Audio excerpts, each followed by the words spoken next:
로마서 8장 31절부터 39절까지의 말씀을 가지고 하나님의 사랑 모든 것을 푸는 열쇠입니다 라는 제목으로 하나님의 말씀을 함께 묵상합니다. 로마서 8장 29절부터 39절은 로마서의 핵심이자 기독교 교리의 요체라고 할 수 있는데요. 바울 자신의 신앙을 오늘 본문을 통해서 이렇게 고백하고 있습니다. 첫째, 만일 하나님이 우리를 위하시면 누가 우리를 대적하리요? 누가 우리와 맞설 수 있고 누가 우리를 이길 수 있느냐는 것입니다. 그리고 여기에서 누가는 세상을 가리킵니다. 우리가 하나님과 함께 있다면 세상의 어떤 것이라도 우리와 맞설 수 없고 우리를 이길 수 없다는 것입니다. 둘째, 바울은 누가 능히 하나님께서 택하신 자들을 고발하리요 라고 고백했습니다. 심판주 하나님께서 의롭다 하신 이를 누가 감히 고발하겠느냐는 것입니다. 그리고 세 번째로 누가 우리를 그리스도의 사랑에서 끊으리요 라고 고백하고 있습니다. 그리고 여기에서 누가는 문맥상으로 무엇을 뜻하고 있습니다. 31절에서의 누가는 세상을 가리키고 있고 오늘 35절에서 누가는 문맥상으로 무엇을 뜻하고 있는데요. 그리고 그 무엇이란 첫 번째로 환난, 두 번째로는 공고를 말하고 있습니다. 자, 그렇다면 환난과 공고의 차이는 무엇일까요? 여러분들, 환난과 공고, 얼핏 듣기에는 아주 비슷한 단어인 것 같고 비슷한 뉘앙스인 것 같은데 환난과 공고의 차이는 과연 무엇에 있을까요? 환난은 잔잔한 바다를 항해하는 배에 갑자기 몰아닥치는 태풍처럼 순식간에 몰아닥치는 시련을 뜻하고 있습니다. 그러니 무엇을 생각할 겨를이 없습니다. 막아볼 엄두도 못 냅니다. 그냥 순식간에 당하게 되는 시련입니다. 예를 들면 욥이 당한 것이 바로 환난입니다. 갑자기 하늘에서 불이 떨어져 양떼들이 죽고 강풍이 불어와 집이 무너져 자식들이 죽고 건강하던 몸에 악성 종기가 생겨 기왓장으로 긁어야 할 정도의 형편없는 육체로 전락합니다. 이것이 바로 환난입니다. 반면 공고는 서서히 조여오는 시련으로서 문자적으로 해석하면 아주 넓은 공간이 서서히 좁아지면서 협착하게 되는 것입니다. 가령 경제적으로 윤택해서 크고 넓은 집에서 살았는데 서서히 가세가 기울어 단칸방에서 살게 되었다든가 건강이 조금씩 쇠락해져서 일어설 수 없게 되는 경우가 바로 그것입니다. 시련이 서서히 다가오는 만큼 대비할 수 있을 것 같고 극복할 수 있다는 생각이 듭니다. 이성적으로 판단할 수 있습니다. 천천히 오는 만큼 눈에 보이기도 합니다. 그런데 무슨 수를 써도 해결되지 않는 것이 공고입니다. 그러나 이 같은 환난과 공고도 우리를 하나님의 사랑에서 끊지 못한다는 것입니다. 세 번째인 박해는 사람으로부터 오는 것입니다. 모함이라든지 험담이라든지 조롱 같은 것입니다. 이것은 때로 경제적인 어려움이나 신체적인 어려움보다 더 우리를 괴롭힙니다. 인간이란 인격적인 존재인데 이 인격을 건드리기 때문입니다. 인격이 살아있는 사람은 인격이 손상당하는 것을 견디지 못합니다. 그러나 이런 박해도 우리를 하나님의 사랑에서 끊지 못합니다. 네 번째인 기근은 재해나 재난, 흉년을 말하는 것이 아닙니다. 흉년이 들어 먹을 것이 없게 되는 것을 말하는 것이 아니라 잘 먹던 사람이 바른 삶을 살기 위해서 못 먹는 삶을 스스로 선택하는 것을 말하고 있습니다. 이 부분에 대해서는 나중에 설명하기로 하고요. 그리고 다섯 번째인 적신은 빨간 몸뚱이, 즉 헐벗음을 말합니다. 그러나 이 헐벗음이라도 우리를 하나님의 사랑에서 끊지 못합니다. 여섯 번째인 위험 역시 자기 스스로 자처한 위험입니다. 여러분들 알다시피 바울은 얼마든지 당하지 않을 수 있었음에도 불구하고 당할 수 있는 위험이란 다 당했습니다. 그는 고린도후서 11장 26절, 27절에서 이렇게 자신이 겪었던 위험의 상황을 밝히고 있습니다. 여러 번 여행하면서 강의 위험과 강도의 위험과 동족의 위험과 이방인의 위험과 신의 위험과 광의 위험과 바다의 위험과 거짓 형제 중에 위험을 당하고 또 수고하고 있으면 여러 번 자지 못하고 줄이며 목마르고 여러 번 굶고 춥고 헐벗었노라. 바울은 가는 곳에서마다 오직 주님을 위해 위험들을 당했습니다. 이 위험한 상황은 금방이라도 바울을 삼켜 버릴 것 같았습니다. 그야말로 바울의 인생을 끝내버릴 것 같았습니다. 더 이상 소망이 보이지 않은 것 같았습니다. 그러나 이런 위험도 우리를 하나님의 사랑에서 끊지 못한다는 것입니다. 마지막 일곱 번째인 칼은 권력을 말합니다. 초대교회의 많은 그리스도인들이 지배 세력의 권력에 의해서 사자의 밥이 되었습니다. 바울이 매를 맞고 툭대는 어려움을 겪는 그것도 바로 그 때문이었습니다. 그러나 그러한 권력도 우리를 하나님의 사랑에서 끊지 못한다는 것입니다. 오늘 본문 36절 말씀 함께 합독하십니다. 기록된 바 우리가 종일 주를 위하여 죽임을 당하게 되며 도살할 양같이 여김을 받았나이다 함과 같으니라. 바울은 시편 44편 22절을 인용하면서 이렇게 말하고 있는데요. 환난과 공고와 박해와 기근과 적신과 위험과 칼이 바울에게 임했는데 자신의 힘으로는 도저히 감당할 수 없는 이런 여러 가지 요소들이 자신에게 엄습했는데, 그런데 그 상황이, 그 지경이 우리가 종일 주를 위해 죽임을 당하게 되는 지경과 같다라고 고백하고 있습니다.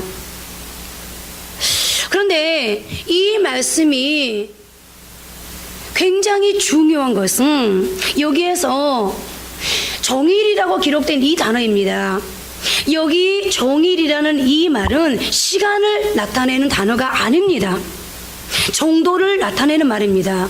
그러니까 이 말은, 종일이라는 말은 시간을 나타내는 그런 의미가 아니라 그야말로 정도를 나타내는 말로서, 즉 완전히 죽게 될 정도까지 시련과 어려움이 닥쳐왔다는 의미입니다.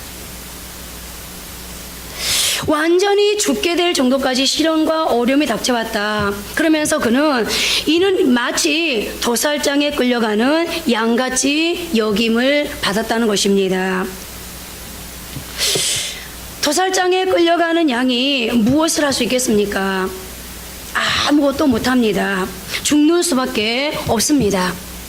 자, 그런데 또 37절 말씀 함께 합독하십니다. 그러나 이 모든 일에 우리를 사랑하시는 이로 말미암아 우리가 넉넉히 이기느니라. 자, 그러나 완전히 죽게 될 정도까지의 시련과 어려움이 닥쳐왔지만, 그러나 우리를 사랑하시는 하나님으로 말미암아 그 모든 시련과 고통이 전혀 문제되지 않는다는 것입니다.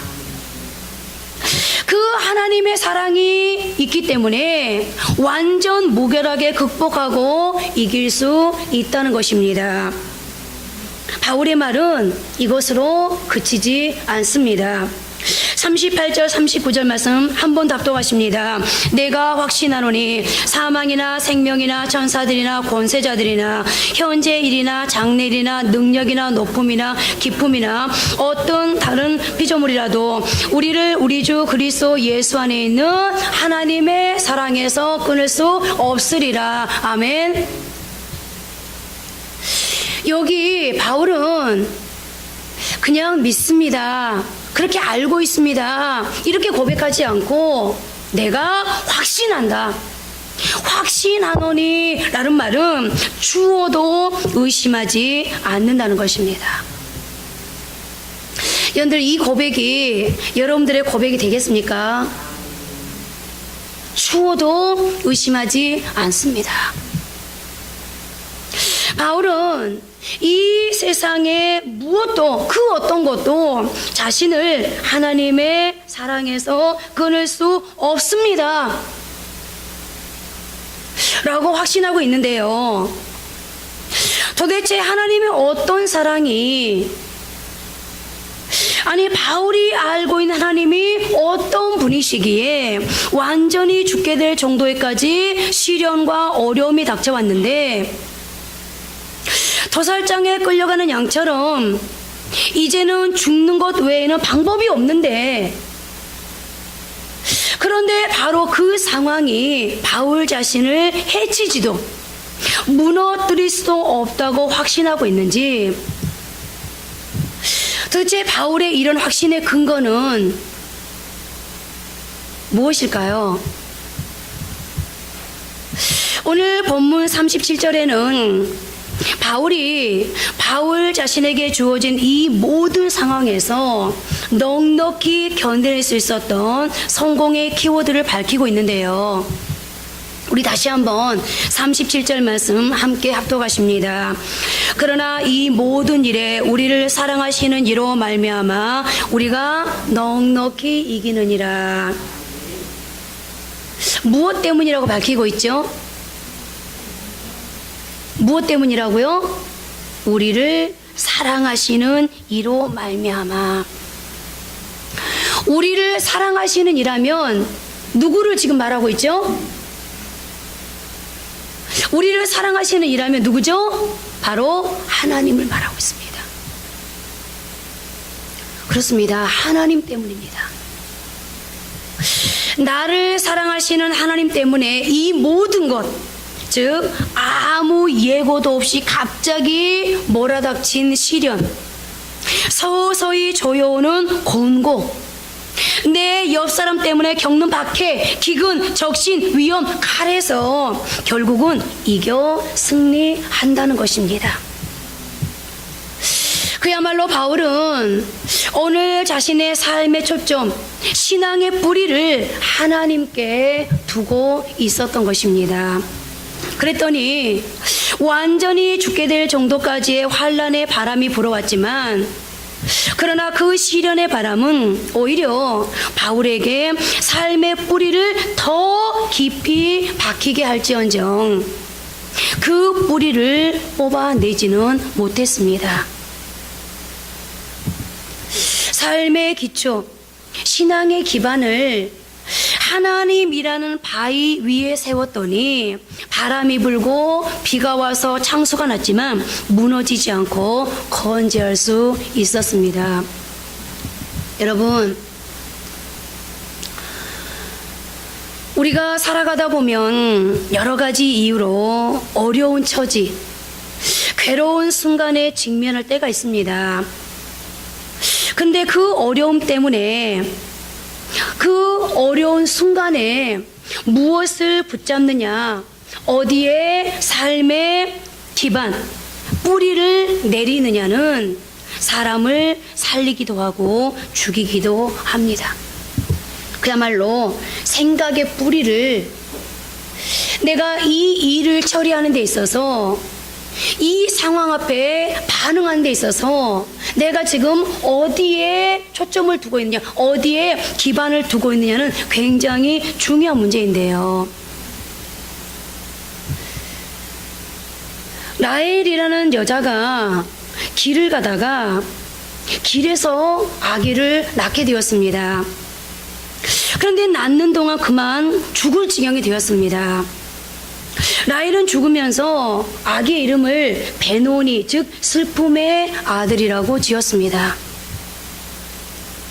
아기가 생모젖도 못 먹는 신세로 태어났기 때문이었습니다.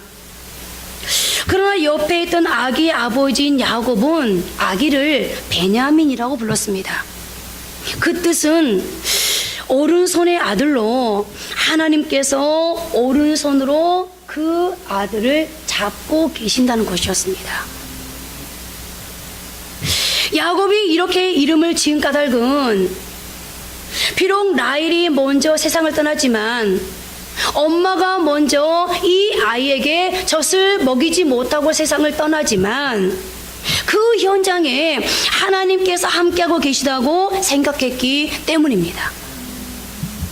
이후 베냐민은 유다 지파와 더불어 이스라엘 역사의 주체가 되었습니다. 또 다른 경우로 비느하스의 아내가 있습니다.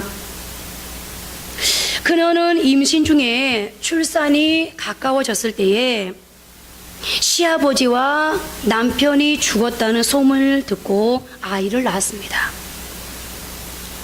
그러다가 진통이 심해 거의 죽게 되었습니다.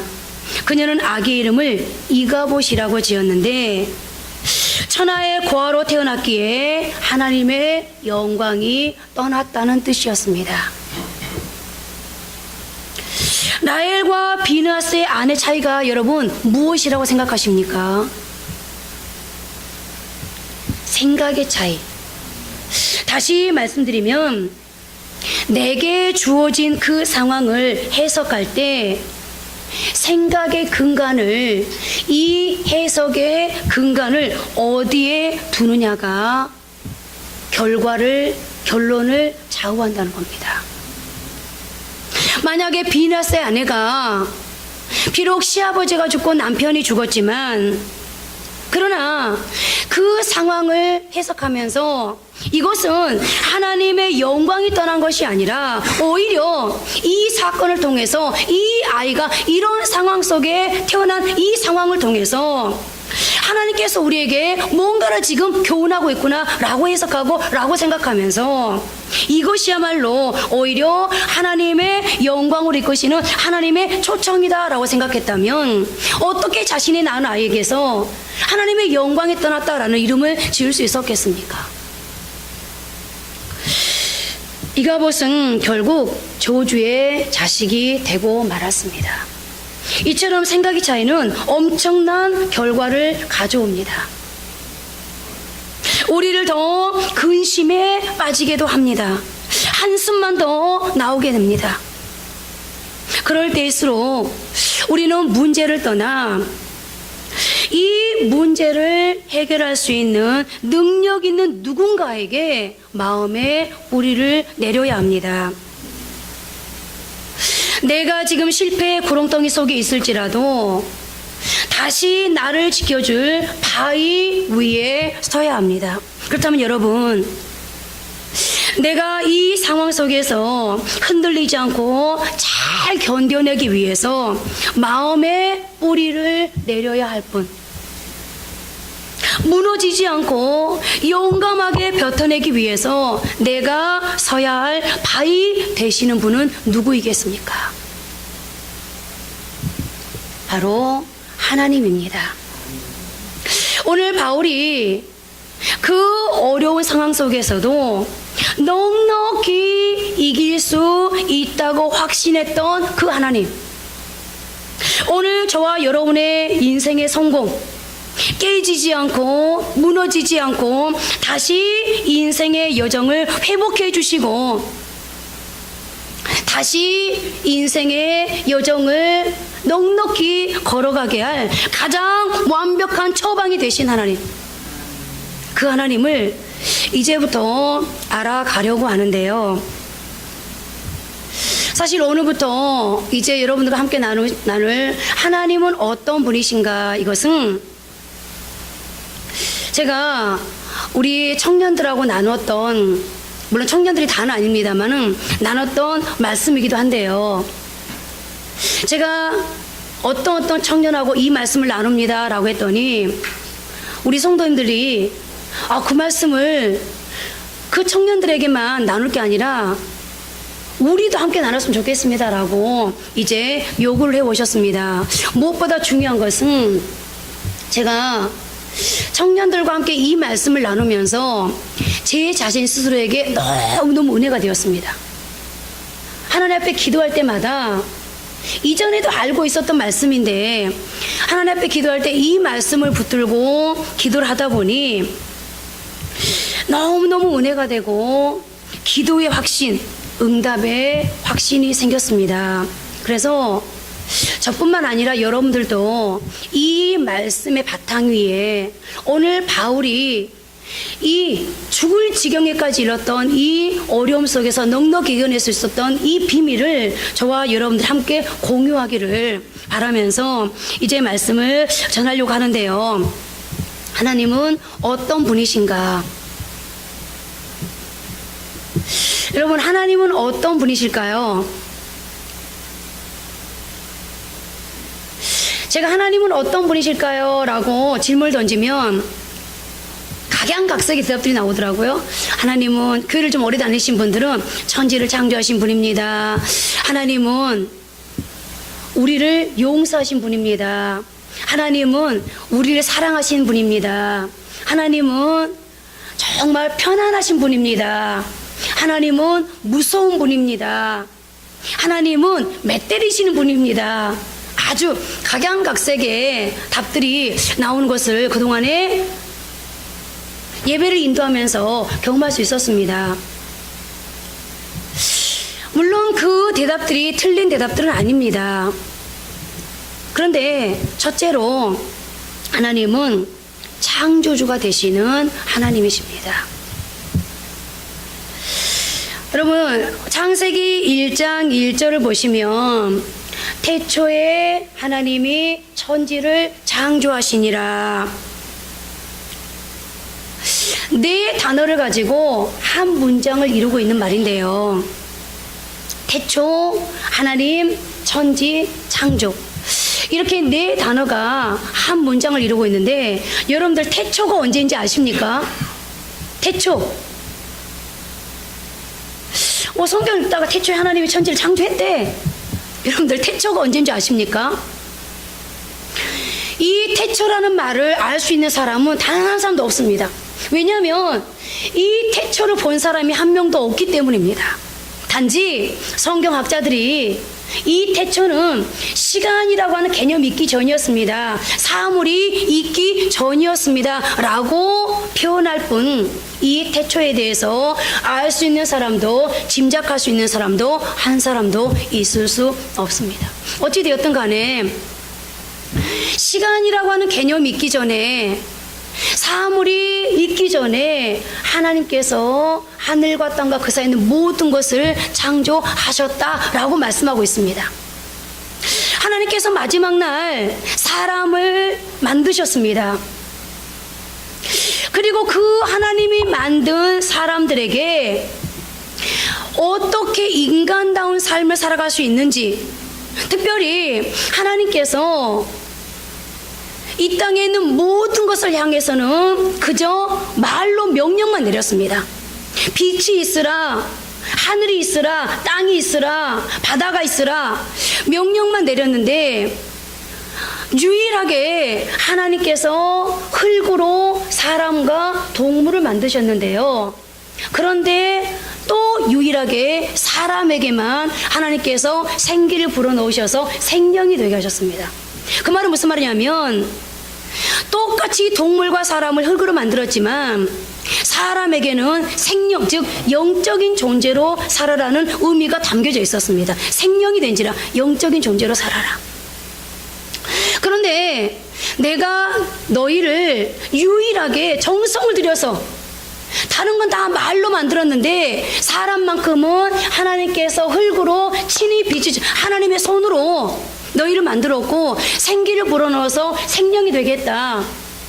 그리고 내가 너에게 바란 거는 너희가 인간다운 삶, 그야말로 생명, 영적인 존재로 살아야 된다라고 하나님께서 우리에게 요구를 하시는데, 그 기대와 그 목적과 그 바람을 가지고 사람을 만드셨는데, 그런데 하나님께서 그렇게 정성을 들여서 만든 하나님의 사람들이 인간다운 삶을 살아갈 수 있도록, 그야말로 생명, 영적인 존재로 살아갈 수 있도록 하나님께서 매뉴얼을 주셨습니다. 쉽게 말씀드리면 제조 설명서, 사람을 누가 만들었어요? 하나님이 만들었어요. 하나님이 사람을 만드시면서 이 사람의 인생을 이미 디자인, 프로그램 하셨습니다. 그래서 하나님이 내 자신의 인생을 아는 것보다 하나님이 내 인생을 더 잘 알고 계시는데, 내가 이 인생을 살아가면서 어떻게 할 때 인간다운 삶, 여러분, 하나님이 똑같이 흙으로 동물과 사람을 만들었는데 인간에게만 생기를 불어넣으셔서 생명이 되게 하셨잖아요. 인격적인 존재가 되게 하셨어요.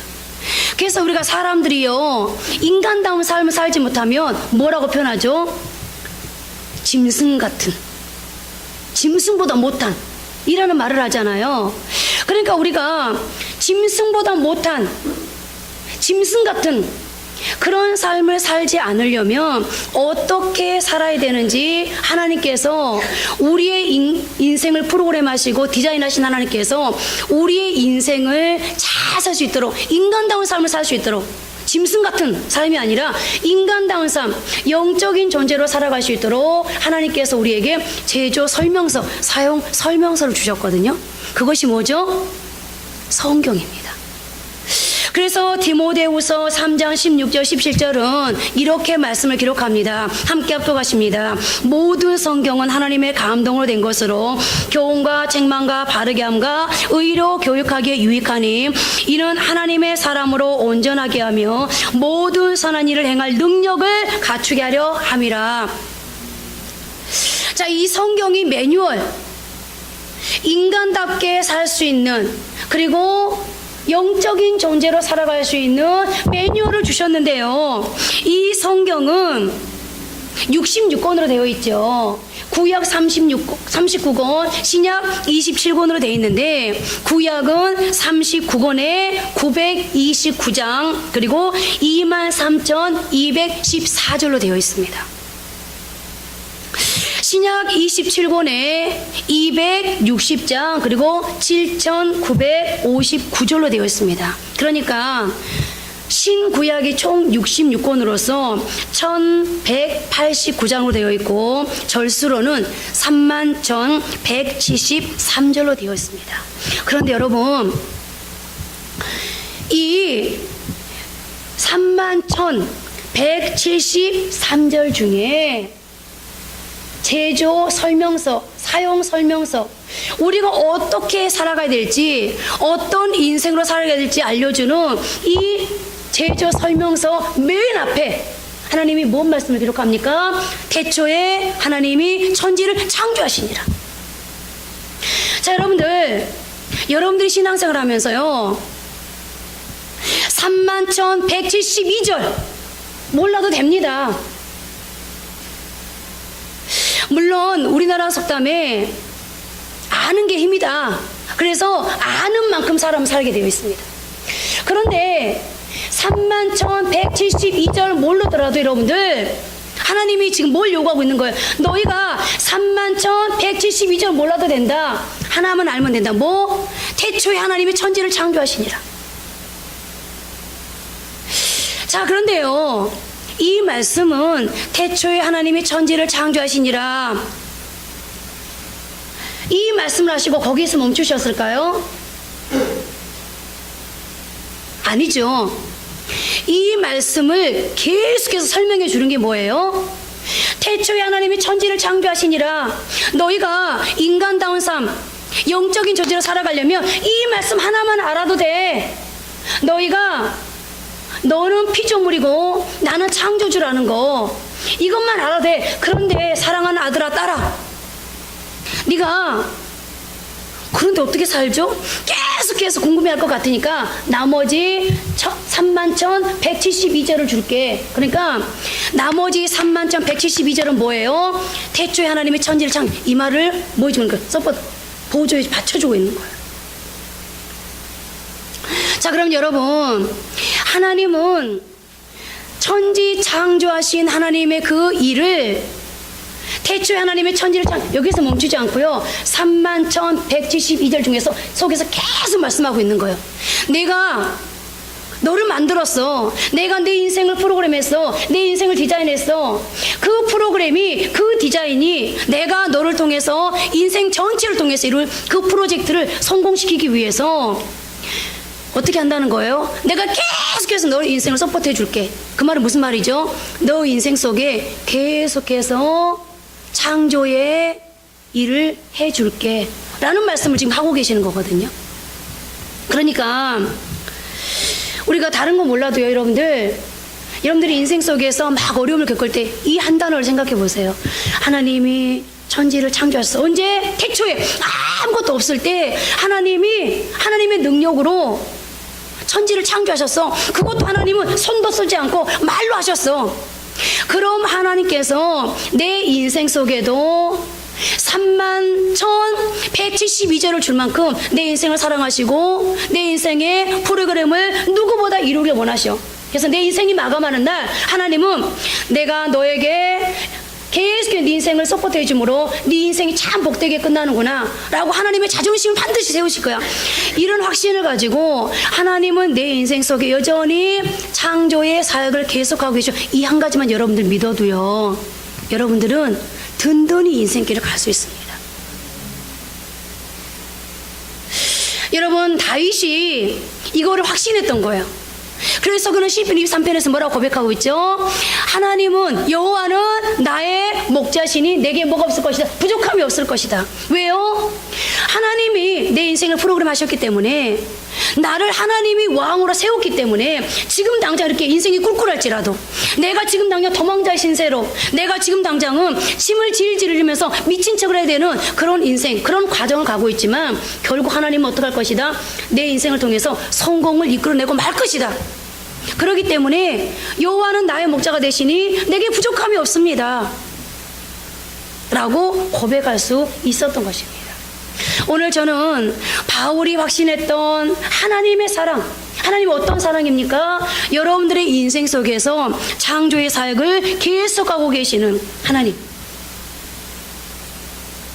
그 하나님이 오늘 여러분과 함께하고 있다는 거, 여러분들이 사용 설명서를 제대로 따르고 살아간다면 여러분들의 인생을 올바로 사용할 수 있다는 거. 그런데 그 사용 설명서 중에 한 가지를 기억하고 들어가시기 바랍니다. 태초에 하나님이 천지를 창조하시니라. 거기서 끝납니까? 오늘 이 말씀을 여러분들의 삶에 대입시키십시오. 그리고 적용하십시오. 그리고 이제 여러분들 마음속에서 실천하십시오. 어떻게요? 나는 하나님의 자녀야. 하나님이 내 인생을 정성스럽게 만드셨어. 그러니 하나님이 내 인생 속에도 여전히 하나님의 창조의 사역을 계속 하실 거야 라고 믿으시기 바랍니다. 두 번째로, 하나님은 복 주시는 하나님이십니다. 창세기 1장 28절 말씀 함께 합독합니다.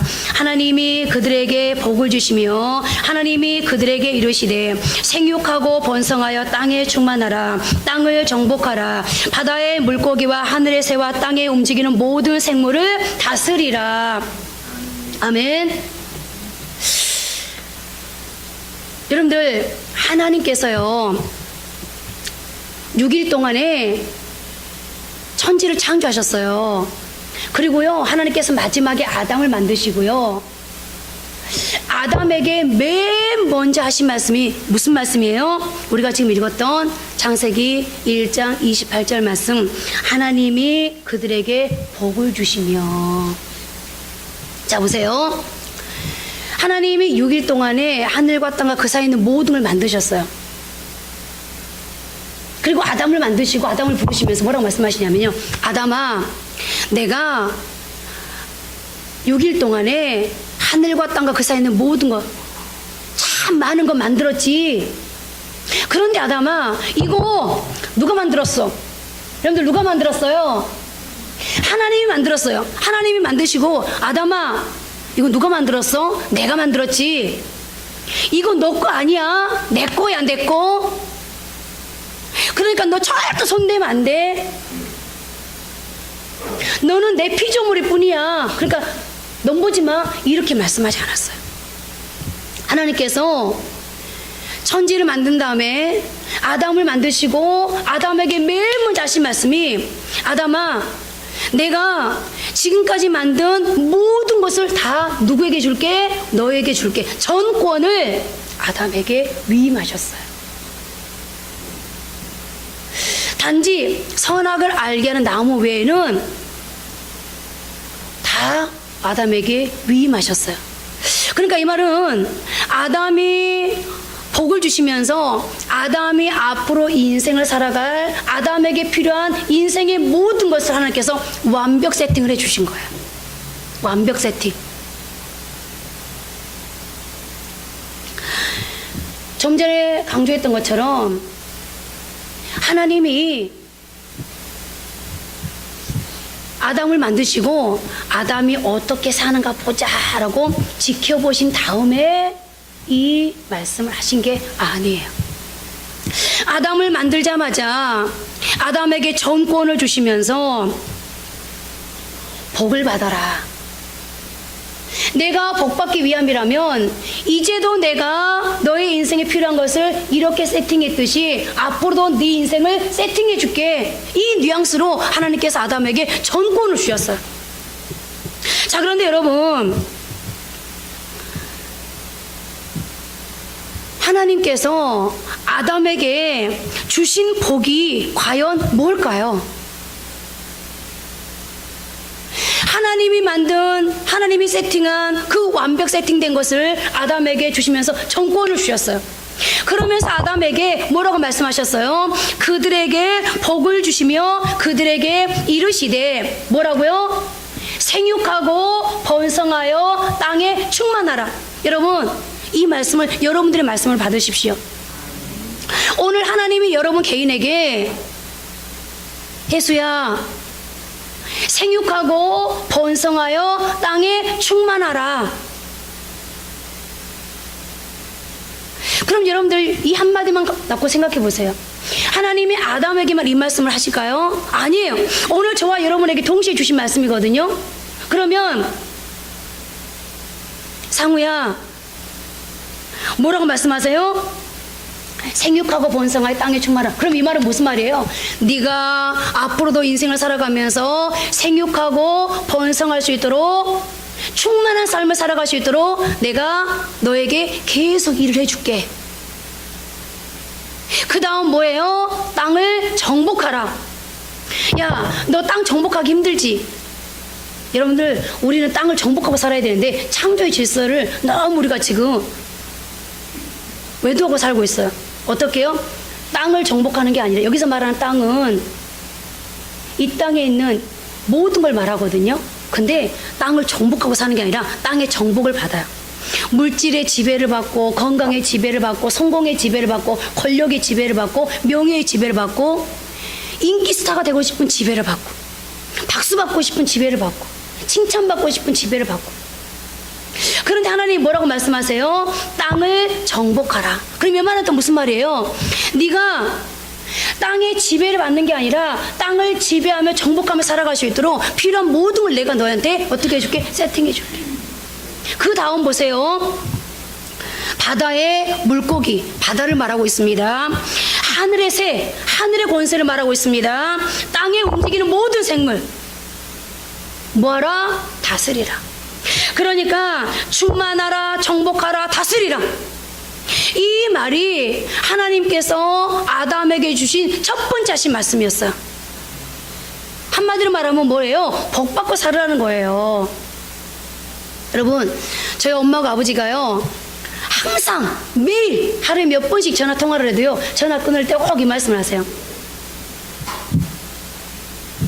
복받고 잘 살아라. 복 받고 잘 살아라. 자, 우리 아버지 어머니가 복 받고 잘 살아라.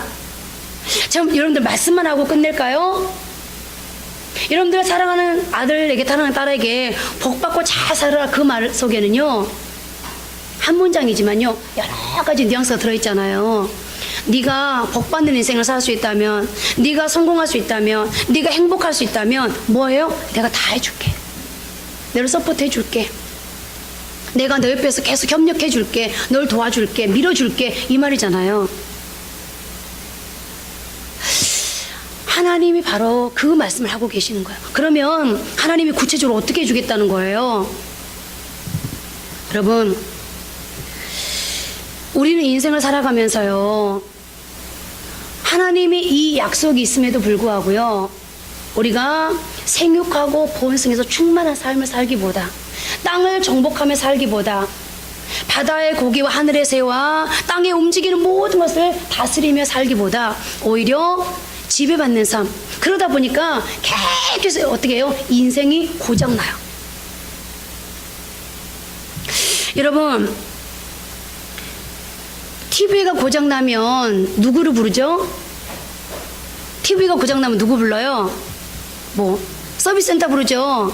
삼성 TV를 쓰고 있으면 삼성 서비스 센터 부르고요. 애프터 서비스. 그리고 LG 거 쓰고 있으면 LG의 애프터 서비스를 부릅니다. 여러분, 여러분들의 인생이 고장나면 누구를 불러야 될까요? 하나님. 하나님이 지금 그 말씀을 하고 계시는 거예요.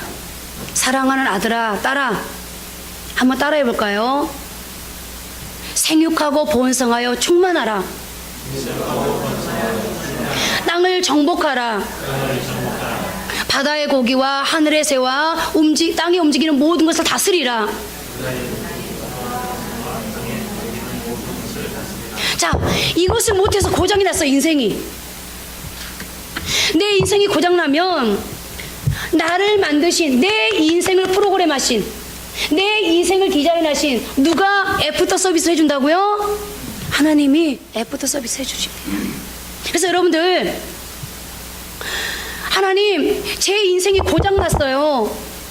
하나님, 내 인생의 육체가 고장났어요. 하나님, 내 인생의 사업이 고장났어요. 하나님, 내 직장이 고장났어요. 하나님, 내 자녀가 고장났어요. 그래서 내가 하나님의 요구대로, 하나님의 바람대로 지금 행복하게 살지 못해요. 하나님, 지금 빨리 오세요. 그래서 우리 가정을 애프터 서비스 해주세요. 하나님, 우리 사업장에 빨리 오세요. 하나님, 애프터 서비스 해주세요. 하나님, 우리 아들에게 빨리 오세요. 애프터 서비스 해주세요. 여러분, 애프터 서비스를 요구했는데 이 서비스 기사가 빨리 안 와요. 여러분들 어떡하죠? 어떻게 전화해요? 빨리 언제 오세요? 빨리 오세요. 1시간 늦어요. 한나절 늦어요. 어떻게 해요? 막 신경질 내잖아요. 아니, 제가 애프터 서비스 신청했는데 왜 이렇게 안 오는 거예요?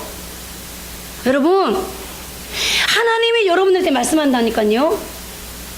사랑하는 아들아, 딸아, 네 인생 어디 고장났니? 나 불러. 내가 뭐 해줄게? 애프터 서비스 해줄게.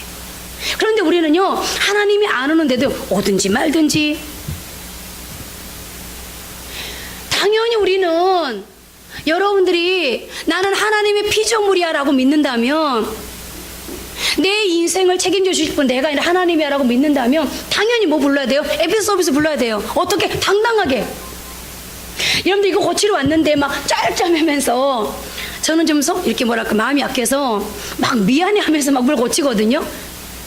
그럴 필요 없는데 사실 당당하게 이거 고쳐주세요 라고 요구해야 되는데, 우리가 하나님 앞에 당당하게, 하나님, 제 인생이 고장났습니다. 제 인생 고쳐주세요 라고 당당하게 요구할 권리가 있는 거예요. 왜요?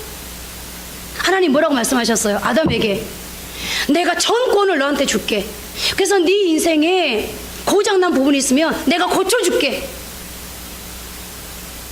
하나님은 그래서 아담이 죄를 지었을 때 어떡하죠? 아담의 인생을 고쳐주시잖아요. 오늘 여러분, 하나님은 어떤 분이십니까? 오늘 바울이 이걸 알았던 거예요. 다윗이 이걸 알았던 거예요. 우리 신앙의 선배들이 이걸 알았던 거예요. 그리고 그들은 듣고 끝내지 않았어요. 붙잡았어요. 하나님, 저는 하나님의 피조물입니다. 여전히 제 인생 속에 하나님은 창조의 사역을 계속하고 계십니다. 제 인생에도 찾아오셔서 일하십시오. 하나님, 제 인생이 고장났습니다. 그래서 제가 불행합니다. 그래서 제가 슬픕니다. 아픕니다. 하나님, 제 인생이 찾아오셔서 애프터 서비스 해주십시오. 이제 말씀을 맺겠습니다. 사람은 맨몸으로 바닷속에 들어가서 계속해서 잠수할 수 없습니다. 몇십 초는 견딜 수 있지만 곧 죽고 맙니다. 산소통을 메고 들어가도 한계가 있습니다. 수압 때문에 깊은 곳을 들어갈 수도 없습니다. 그러나 사람이 오랫동안 더 깊은 곳에 들어가 마음대로 다닐 수 있는 길이 있습니다. 김성현, 뭘까요? 사람이 깊은 바닷속에 들어가도 마음대로 다닐 수 있는 방법. 김도훈 지사님, 뭘까요? 오늘 우리 김성현하고 김도훈 지사님 절대 이 말씀 안 잊어버릴 거예요. 뭘까요? 네? 예? 성경. 우리 강원자 지사님도 오늘 이 말씀 절대 안 잊어버릴 거예요. 뭘까요? 잠수함 속에 들어있으면 됩니다. 마찬가지입니다. 우리는 오늘 우리에게 닥친 이 난관과 이 어려움과 시련을 이겨낼 힘이 없습니다. 그러나 창조주가 되시고 여전히 내 인생 속에 개입하셔서 창조의 사역을 계속하고 계시고 누구보다 복 주기를 원하시고 복 받기를 원하시는 하나님이라는 잠수함을 타면 세상이 나를 바닷속으로, 시련이라는 바다, 미래라는 바닷속으로 들어갈 수 있습니다. 여러분, 한 주 동안 이 하나님이라는 잠수함을 타시고 당당하게 세상을 향해서 나아가십시오. 그리고 즐기십시오. 어차피 내가 견딜 수 없는 고난이라면, 내가 탈 수 없는, 내가 넘을 수 없는 파도라면 뭐라고 그랬죠? 즐기라고 그랬죠. 왜요? 나 혼자가 아니에요. 엄마 아빠가 아이를 낳으면요, 당연히 엄마 아빠의 의식 속에는 어떤 의식이 들어있어요? 이 자식이 책임져야 돼. 설령 그 아이가 좀 모자랄지라도 부족할지라도 어떻게 해야 돼요? 책임져야 돼 라는 그런 책임의식을 갖지 않습니까? 하나님도 마찬가지입니다. 하나님은 여러분 한 사람 한 사람을 향해서 이렇게 말씀하십니다. 너는 내 거야. 내가 너를 책임질게. 그래서 이사야 43장 1절에서 뭐라고 말씀하십니까? 너를 창조한 나 여호와, 너를 지은 나 여호와가 뭐라고요? 너는 내 거야. 네가 불 속을 지날 때에 불이 너를 사르지 못할 것이고, 너희가 물 속을 지날 때 물이 너를 침몰치 못할 거야. 환경이 어떠하다 할지라도 너는 내가 지킬 거야 라고 약속하고 있지 않습니까? 이 약속을 붙들고 한 주간도 넉넉히 승리할 수 있기를 주님의 이름으로 축복합니다. 우리 한번 오늘 본문 말씀을 생각하면서 기도했으면 좋겠습니다. 하나님은 창조주가 되신다는 것, 그 하나님은 내게 복 주기를 원하신다는 것, 설령 내 인생이 불행한 상황으로 고장난다 할지라도 내 인생 속에 찾아오셔서 애프터 서비스 해주신다는 것을 생각하면서, 어떤 부분이 고장났습니까? 건강이 고장나셨습니까? 여러분들의 어떤 그런 재산의 문제가 고장나셨습니까? 자녀의 인생이 고장났습니까? 인간관계가 고장났습니까? 여러분들 신앙이 고장나셨습니까? 이 시간에 어떤 영역이 됐든 간에 하나님은 애프터 서비스 해주신 분이라는 것을 기억하시면서, 하나님, 제 인생 속에 이 부분에, 고장난 이 부분에 찾아와 주십시오. 애프터 서비스 해주십시오. 그래서 정말로 충만한 인생, 정복하는 인생, 다스리는 인생을 살아가게 해주십시오. 한번 기도합니다.